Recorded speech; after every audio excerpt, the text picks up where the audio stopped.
is Carl Fussell. I'm the Director of IT here at Santa Clara University. We're the central facility for most of the general technology that goes across campus. The environment is important. There are issues with it, and so why would you not do something that can help if you can? As a university, I think we have a leadership role. You have students coming here. We have what the President's inauguration brought up, and that's to become a major center for the discussion of environmental justice. These are all things that are reasons why we look at this more than we have in the past. We have students who, although it's not commonplace yet, are beginning to look around and see and ask questions about the technology they see. Can that be turned off at night? These kinds of things. Cost of energy is going up on an annual basis. IT consumption of energy, I've seen figures that suggest that IT energy consumption goes up at about 15% a year. Add the increasing cost for that same energy and it becomes very, very expensive. In the past, we've done something called consolidation. That is, can you reduce the overall number of servers that you have down to a smaller number and still meet the business needs? Can you rotate out older servers that are less efficient and replace them with newer servers that are more power efficient? You look at power supplies and ratings on servers these days, there are tools such as ePeak that can help you do these kinds of things to how efficient they are with their management of power. So we can do all of those sorts of things.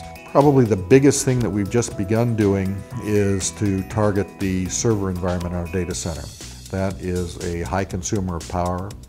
One of the things that was important in the building that was to follow good practices to try to make that data center as efficient as possible.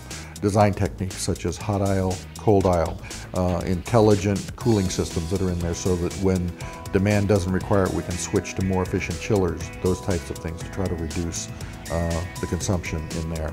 The public systems in this building all turn themselves off about 15 minutes after the building closes and turn themselves on, I think it's about 15 minutes before it opens. But that's a small portion. You got a lot more computers across campus, and we're looking at technologies that will allow us to improve that. You can look at modern servers who will do things like change the rate at which the electronics in it run, because if it's not being heavily utilized, you can throttle it back, so to speak. And this also takes time and energy and resources because it's taking newer technologies to allow us to do those kinds of things. And so you have to investigate those things, evaluate them and see what makes sense, what's going to work, so on and so forth. We don't have enough people resources to do everything that we need to do. And so human factor or human resources become a real consideration. When you've got a lot of things that need doing, you have to begin to prioritize, and sometimes things take longer than you would like them to just because you don't have the manpower to do what you need to. All of these things tend to stretch out the process a bit. But I think it's more a matter of everybody working together to see how can we improve the situation. We need to be responsible to the environment. It's the only planet we have.